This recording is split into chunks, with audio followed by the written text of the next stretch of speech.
Assalamualaikum warahmatullahi wabarakatuh. Perkenalkan, nama saya Siti Nurhaliza Lubis dan teman saya yaitu Nama saya Diana Rahmayani. kami dari kelompok 8 akan menjelaskan gambaran manusia dalam filsafat.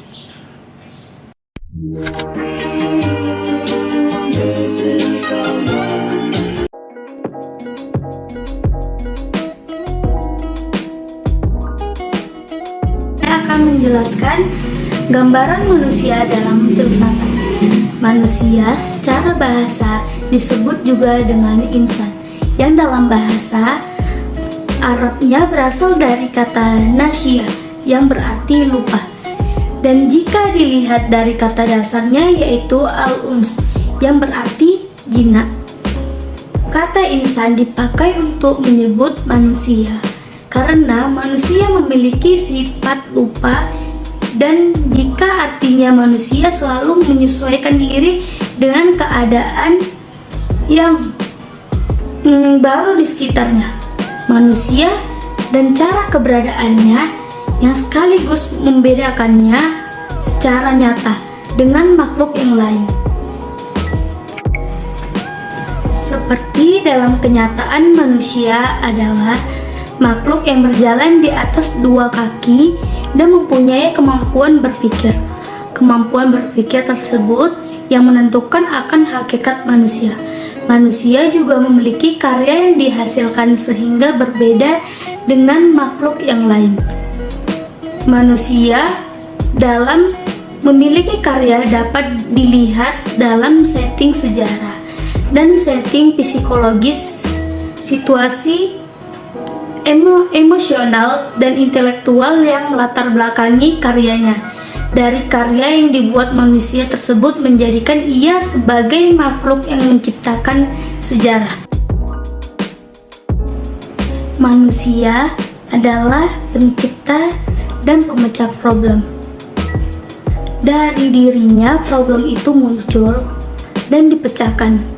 Satu problem dipecahkan, problem yang lainnya diciptakan. Dengan demikian, manusia itu hidup di atas tumpukan problem. Makin panjang umur seorang manusia dan makin tinggi status dan derajatnya, maka akan makin banyak pula problem yang dihadapinya. Jadi manusia itu menyadari bahwa dirinya sangat berbeda dari binatang apapun, tetapi memahami siapa sebenarnya manusia itu bukan persoalan yang mudah. Ini terbukti dari pembahasan manusia tentang dirinya sendiri yang telah berlangsung demikian lama. Barangkali sejak manusia diberi kemampuan berpikir secara sistematik, pertanyaan tentang siapakah dirinya itu mulai timbul. Namun, informasi secara tertulis tentang hal ini baru terlacak pada masa para pemikiran kuno. Pemikiran kuno Romawi yang konon dimulai dari Thales pada abad 6 sebelum Masehi. Berikut pandangan filsafat terhadap manusia dari beberapa sudut pandang, yaitu dari yang pertama ada teori descendensi, yaitu teori ini meletakkan manusia sejajar dengan hewan berdasarkan sebab mekanis, yang artinya manusia tidaklah jauh berbeda dengan hewan, di mana manusia termasuk hewan yang berpikir, melakukan segala aktivitas hidupnya. Manusia juga tidak beda dengan binatang yang menyusui. Yang kedua itu ada metafisika. Metafisika ini ialah teori yang memandang keberadaan sesuatu di balik atau di belakang fisik. Dalam teori ini manusia dipandang dari dua hal, yaitu pertama ada fisik dan yang kedua itu ada roh. Kemudian teori selanjutnya yaitu teori fisikomatik, yang mana memandang manusia hanya terdiri atas jasad yang memiliki kebutuhan untuk menjaga keberlangsungannya. Artinya manusia memerlukan kebutuhan primer atau bisa disebut dengan sandang, pangan, dan papan untuk keberlangsungan hidupnya. Berikut beberapa pandangan manusia menurut para filsafat. Menurut Aristoteles, seorang filosof besar Yunani, mengemukakan bahwa manusia adalah hewan yang berakal sehat yang mengeluarkan pendapatnya, yang berbicara berdasarkan akal pikirannya. Juga, manusia adalah hewan yang berpolitik, hewan yang membangun masyarakat di atas famili menjadi pengelompokan yang impersonal daripada kampung dan negaranya. Manusia berpolitik karena ia mempunyai bahasa yang memungkinkan ia berkomunikasi dengan yang lain. Dan di dalam masyarakat, manusia mengenal adanya keadilan dan tata tertib yang harus dipatuhi. Ini berbeda dengan binatang yang tidak pernah berusaha memikirkan suatu cita keadilan. Dan menurut Ludwig Wittgenstein, manusia adalah makhluk yang mempunyai kemampuan untuk mengada suatu kesadaran bahwa ia ada dan mampu mempertahankan adanya di dunia. Dan menurut Thomas Aquinas, manusia adalah suatu substansi yang komplit yang terdiri dari badan dan jiwa.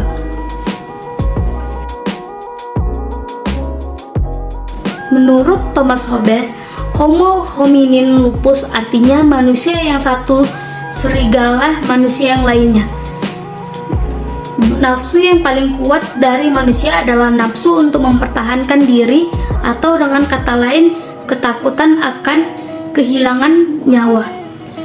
Kemudian, menurut Julin, bahwa manusia tak ada bedanya dengan hewan karena manusia merupakan suatu mesin yang terus bekerja, yang artinya bahwa dari aktivitas manusia dimulai bangun tidur sampai ia tidur kembali, manusia tidak berdiri untuk beraktivitas.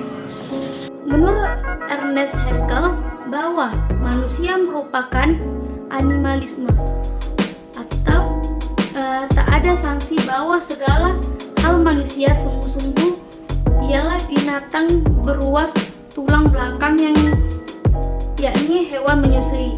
Nah, artinya bahwa tidak diragukan lagi manusia adalah sejajar dengan hewan yang menyusui.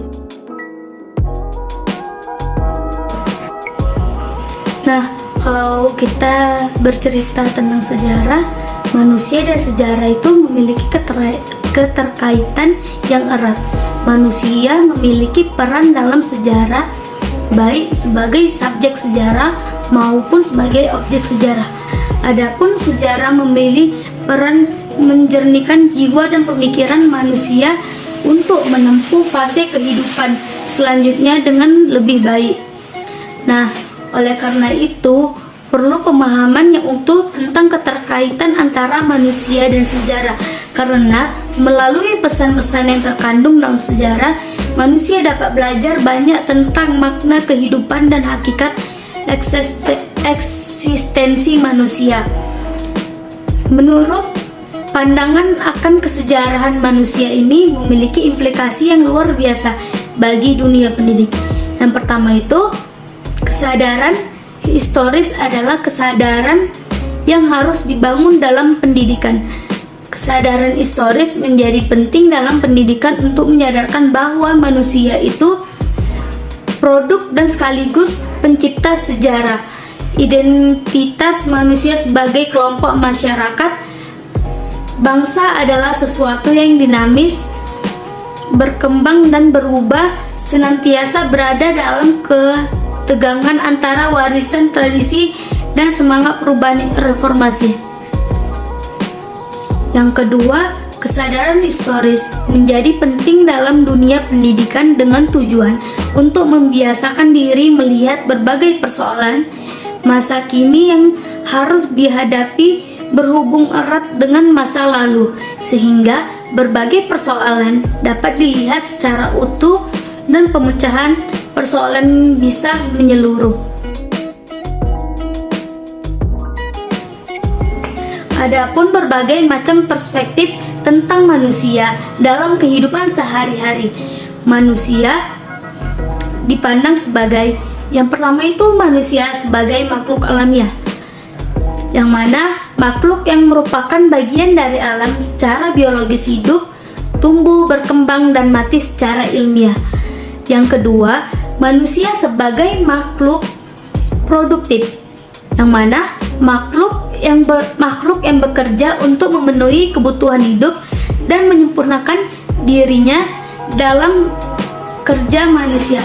Manusia dicipta oleh lingkungan kerjaannya menjadi 3 bagian, yaitu manusia yang estetik, yang kedua manusia etik, dan ketiga manusia religius. Nah, yang ketiga itu ada manusia sebagai homo mensura, yaitu manusia menjadi ukuran segala yang ada sehingga ia menjadi makhluk epistemis, makhluk etis, makhluk religius. Yang keempat yaitu sebagai makhluk partisipasi aktif, yaitu makhluk yang mampu bekerja sama dengan orang lain. Yang kelima, manusia sebagai makhluk kontekstualisasi progresif. Yang keenam, manusia sebagai makhluk terpesona. Yang ketujuh, manusia sebagai makhluk muda. Yang kedelapan, manusia sebagai emotional intelligence, yaitu makhluk yang memiliki kecakapan emosi yang mampu melahirkan bahasa, mitos, religi, dan seni. Kemudian manusia sebagai homo ludens, yaitu makhluk yang mampu menciptakan permainan dengan alam dan sesama manusia. Yang ke-10 ada manusia sebagai homo faber. Yang ke-11 ada manusia sebagai homo sapiens. Yang ke-12 ada manusia sebagai homo ekonomi. Yang ke-13 ada manusia sebagai homo ekologi. Yang ke-14 ada homo symbolicum. Dan yang ke-15 ada zon politikon.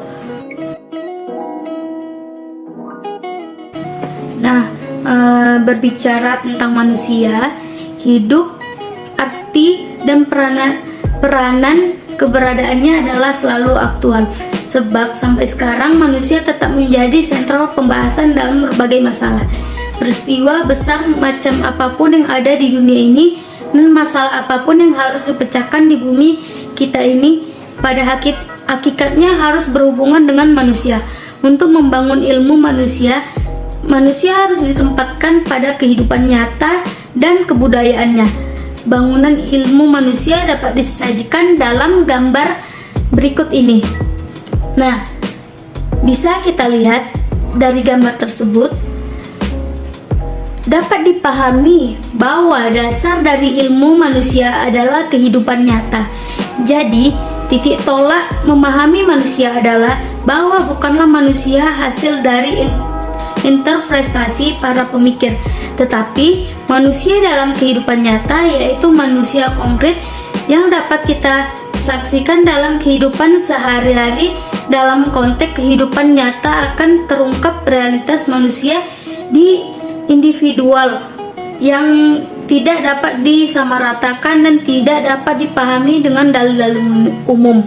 Karena secara individual manusia memiliki harkat dan martabat yang berbeda satu sama lain. Perbedaan ini disebabkan karena mereka hidup dalam ruang dan waktu yang berbeda. Orientasi yang demikian tidak mengacu pada manusia abstrak dan manusia yang diabstraksikan sebagai titik tolaknya. Sebab manusia yang demikian itu tidak mampu menampilkan keberadaannya secara menyeluruh karena ia telah direduksi oleh kekuatan pikirannya. Dasar ilmu manusia adalah kebudayaan. Kebudayaan merupakan seperangkat nilai-nilai yang menjadi landasan bersikap, berpikir, dan berperilaku terhadap lingkungan di mana manusia itu lahir dan dibesarkan. Kebudayaan merupakan identitas manusia dengan kelompoknya. Melalui kebudayaan, sesuatu kelompok, suku, bangsa dapat dilihat kompleksitasnya dalam pengolahan benda-benda duniawi menjadi benda-benda manusiawi sebagai sarana pemenuhan kebutuhan hidupnya. Oleh sebab itu, kebudayaan harus dinilai dan diukur secara otonom, yaitu pengukuran dan penilaian menurut azas dan tujuan yang terkandung dalam kebudayaan itu sendiri. Dalam kehidupan sehari-hari kita dapat menjumpai berbagai macam kebudayaan yang berwujud benda, perilaku, pengetahuan, dan tata nilai. Manusia bekerja untuk mencari nafkah, belajar untuk menuntut ilmu, menari untuk mengungkapkan kegembiraan. Bekerja, belajar, menari adalah tingkah laku manusia yang mempunyai nilai kultural, yaitu gabungan nilai sosial, estetis, dan nilai etis. Ketiga bentuk itu merupakan unsur hakiki dalam kebudayaan, di mana satu dengan lainnya saling berhubungan. Akhirnya, kebudayaan dapat dipahami sebagai usaha manusia untuk menjadi manusia atau proses kemanusiaan manusia itu sendiri. Nah, baik, selanjutnya akan dilanjutkan oleh rekan saya, yaitu Diana Ramayani.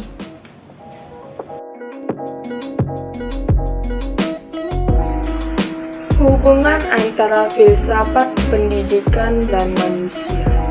Dari pemaparan di atas, ternyata manusia benar-benar merupakan makhluk yang unik. Mengapa dibilang unik? Karena manusia memiliki berbagai dimensi dasar, baik secara pribadi, jiwa, kelompok, dan lain-lain. Semua itu bercampur aduk menjadi potensi dasar atau bawaan manusia, sehingga didasari atau tidak, manusia telah mengembangkan potensi tersebut, baik secara maksimal atau tidak, dan baik atau buruk. Semuanya tergantung manusia itu sendiri dan lingkungannya yang mempengaruhinya. Kaitannya dengan hal tersebut, dengan akalan manusia yang bisa dikatakan jenius, manusia dapat menemukan jalan untuk mengembangkan potensi-potensi mereka dengan baik, yaitu dengan pendidikan. Manusia mulai sadar akan arti penting pendidikan bagi kehidupan mereka. Pendidikan adalah usaha dasar, terencana, sistematis, dan berkelanjutan untuk mengembangkan potensi-potensi bawaan manusia, memberi sifat dan kecakapan sesuai dengan tujuan pendidikan. Pendidikan adalah bagian dari suatu proses yang diharapkan untuk mencapai suatu tujuan.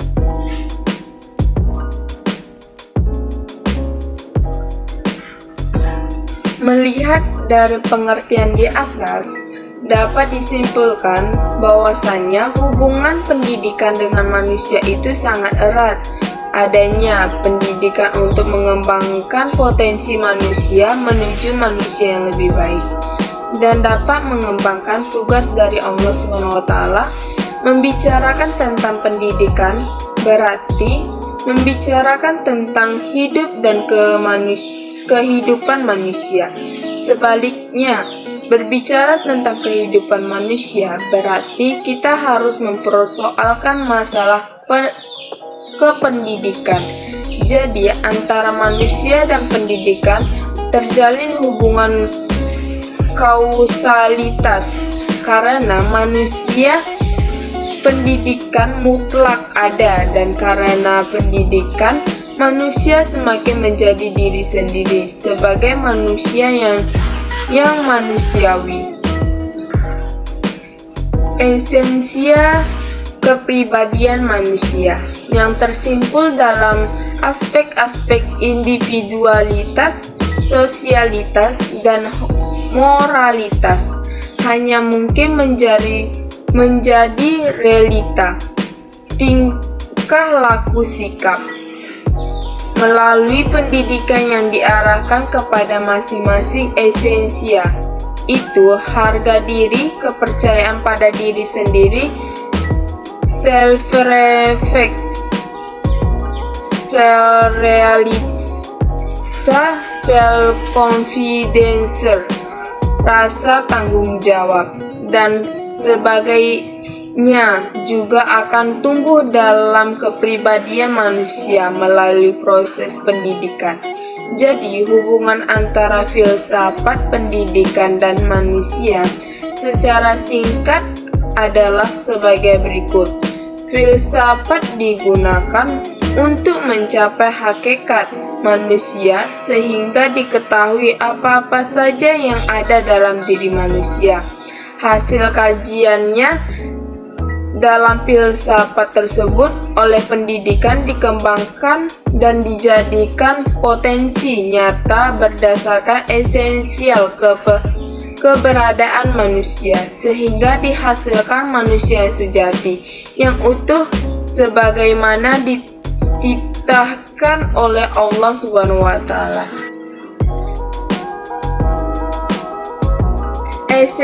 Eksistensi manusia dan tahap-tahap perkembangan ada beberapa tahap, yaitu tahap pertama itu tahap estetis, kedua itu tahap etis, ketiga itu tahap religius. Para ahli pemikiran dan ahli filsafat memberikan sebutan kepada manusia sesuai dengan kemampuan yang dapat dilakukan manusia di bumi ini. Pertama itu manusia adalah Homo sapiens, artinya makhluk yang mempunyai budi. Kedua itu adalah manusia adalah animal rasional, artinya binatang yang berpikir. Ketiga itu adalah manusia adalah Homo sapiens, artinya makhluk yang pandai menciptakan bahasa dan menjelmakan pikiran manusia dan perasaan dalam kata-kata yang tersusun. Keempat itu adalah manusia adalah Homo faber, artinya makhluk yang terampil, dia pandai membuat perkakas atau disebut juga toolmaking atau animal, yaitu binatang yang pandai membuat alat. Kelima itu adalah manusia adalah zoonpolitikon, yaitu makhluk yang pandai bekerja sama, bergaul dengan orang lain, dan berorganisasi diri untuk memenuhi kebutuhan hidup. Keenam itu adalah manusia adalah Homo economicus, artinya makhluk yang tunduk pada prinsip-prinsip ekonomi dan bersifat ekonomis. Ketujuh itu adalah manusia adalah Homo religius, yaitu makhluk yang beragama. Menurut tokoh Dr. M.Z. Lagerfeld, seorang tokoh pendidikan bahasa Belanda, memandang manusia sebagai animal educandum atau animal educable, yaitu manusia adalah makhluk yang harus dididik dan dapat dididik. Oleh karena itu, unsur rohaniah merupakan syarat mutlak pelaksanaan program-program pendidikan. Penulisan akan mencoba memaparkan apa sebenarnya hakikat manusia yang dirangkum dari beberapa sumber bacaan. Ilmu yang mempelajari tentang hakikat manusia disebut antropologi filsafat. Demikian hasil pemaparan dari kelompok kami. Semoga apa yang kami jelaskan bermanfaat bagi kita semua. Terima kasih sudah menonton video kami. Oh iya teman-teman, jangan lupa ya di subscribe, like, and comment ya. Terima kasih. Sekian dari kelompok kami. Apabila kami ada salah kata dalam memaparkan materi, mohon dimaafkan. Wabillahi taufik wal hidayah. Wassalamualaikum warahmatullahi wabarakatuh.